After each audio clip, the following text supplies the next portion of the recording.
ये कहानी है उस मैच की जहां भारत अपने विश्व कप के 28 साल के सूखे को ख़त्म करने के लिए बस 2 कदम दूर था।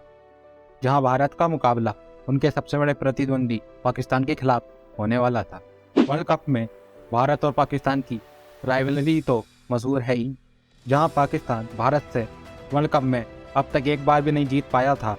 इस मैच में सचिन के साथ वो हुआ जो शायद भारत की जीत की वजह थी। इसको जानने के लिए वीडियो को पूरा जरूर देखें। भारत और पाकिस्तान दोनों ही एक ऐसी टीम को हराकर आ रही थी जिसने पिछले 2 वर्ल्ड कप से एक भी हार का सामना नहीं किया था। जहां उन कंगारुओं को अपने उस सफर और पिछले 2 खिताब पर घमंड था, वही इन दोनों टीमों ने उनके घमंड को चकनाचूर कर दिया था। भारत ने ऑस्ट्रेलिया को एक तरफा मुकाबले से हराया था।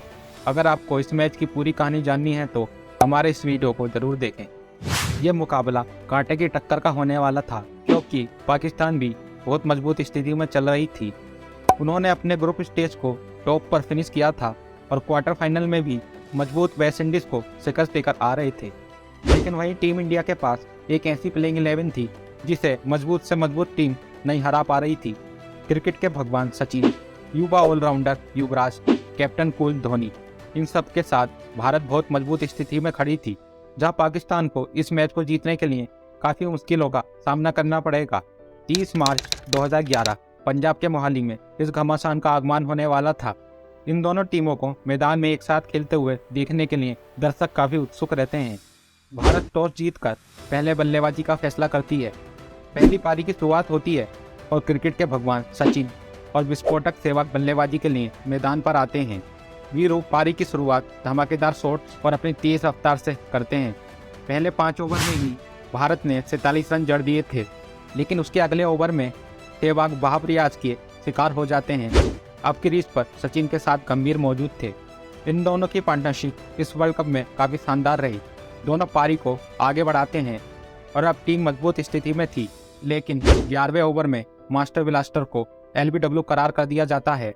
पाकिस्तानी खिलाड़ी सचिन के इस LBW के बाद खुशी से झूम रहे थे, मगर सचिन इसके खिलाफ रिव्यू की मांग करते हैं और उस रिव्यू ने एकदम से पूरा माहौल बदल दिया और उनकी खुशी ज़्यादा देर नहीं टिक पाई। उसकी अगली ही गेंद पर फिर से सचिन को स्टंपिंग की अपील होती है, लेकिन एक बार फिर भगवान पिच पर खड़े रहे। इस मैच में सचिन के साथ खुद भगवान खेलने उतरे थे, जहां ये 2 चांस और पाक उनकी 4-4 कैच ड्रॉप करता है। लेकिन 19वें ओवर में गौतम को स्टंपिंग के चलते ये मैदान छोड़कर जाना पड़ा। अब दूसरी तरफ से एक के बाद एक विकेट गिरते रहे। पहले विराट तो फिर उस वर्ल्ड कप का हीरो युवराज डक पर आउट हो जाता है, जिससे स्टेडियम एकदम सुन पड़ जाता है। अब क्रीज पर टीम इंडिया के कप्तान MS धोनी और मास्टर ब्लास्टर सचिन मौजूद थे। सचिन अपने हाफ सेंचुरी भी कंप्लीट कर चुके थे। भारत अब मजबूत स्थिति में तो थी, लेकिन वहीं अपने 4 महत्वपूर्ण विकेट भी गिरा चुकी थी। 26 ओवर तक भारत का स्कोर 4 विकेट पर 145 था। अब दोनों इस पारी को बड़ी सूझबूझ के साथ आगे बढ़ाते हैं। सभी लोग सचिन के लिए इस सेमीफाइनल में एक सेंचुरी की दुआ कर रहे थे, लेकिन 37वें ओवर की आखिरी गेंद पर वो अपनी कैच अफरीदी को थमा देते हैं। 42 ओवरों तक भारत का स्कोर 206 पर 6 विकेट था। भारतीय दर्शकों को रनों की दरकार थी और सुरेश रैना इस पारी को एक फिनिशिंग टच देकर खत्म करते हैं और अब 50 ओवर तक भारत 260 रन बना पाई थी। दोस्तों, अगर आपको ये वीडियो पसंद आ रही है, इस वीडियो को लाइक, चैनल को सब्सक्राइब और दोस्तों के साथ जरूर शेयर करें। यह टोटल इस मैच को जीतने के लिए काफ़ी नहीं था, लेकिन पाकिस्तान से लड़ने के लिए एक सम्मानजनक स्कोर था। अब पाकिस्तान को भारत का घमंड और इस मैच को जीतने के लिए 300 गेंदों में 261 रनों की जरूरत थी, लेकिन उनके सामने मुनाफ पटेल और जहीर खान जैसे खतरनाक गेंदबाज खड़े थे। पाकिस्तान की तरफ से शुरुआत करने के लिए कमरान अकमल और मोहम्मद हफीज मैदान पर उतरते हैं। दोनों पारी की एक अच्छी शुरुआत करते हैं, लेकिन कमरान अकमल जहीर खान के पेस अटैक के सामने ज़्यादा देर नहीं टिक पाए और 9वें ओवर में अपना विकेट गंवा देते हैं। अब पाकिस्तान के खिलाड़ी पारी को संभालने की कोशिश करते हैं और पारी को धीरे धीरे आगे बढ़ाते हैं।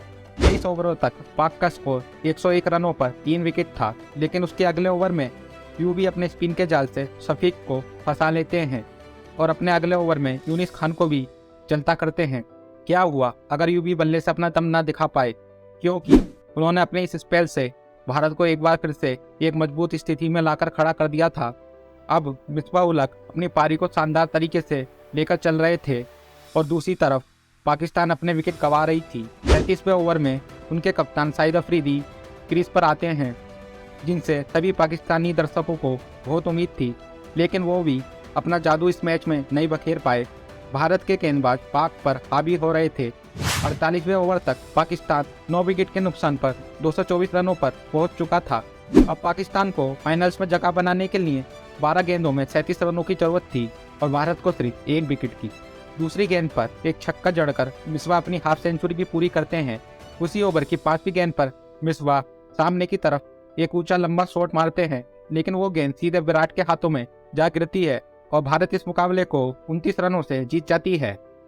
अब भारत अपना टिकट कंफर्म कर चुका था। चारों तरफ खुशी का माहौल था। वहीं पाकिस्तान अपनी इस हार से काफी नाखुश नजर आई, जहां उनका भारत से जीतने का ख्वाब एक बार फिर टूट गया और इस वर्ल्ड कप से भी बाहर हुए। भारतीय टीम में जश्न का माहौल था और अब 2 अप्रैल को मुंबई के वानखेड़े में भारत का सामना श्रीलंका से होने वाला था, जो न्यूजीलैंड को हराकर पहले से ही फाइनल में बैठी थी। दोस्तों, आपको क्या लगा कि इस मैच का टर्निंग पॉइंट क्या था? और अगर आपको हमारी ये वर्ल्ड कप की सीरीज पसंद आ रही है तो हमारे चैनल को जरूर सब्सक्राइब करें, ताकि हम ऐसी रोमांचक वीडियोस आपके लिए लाते रहें।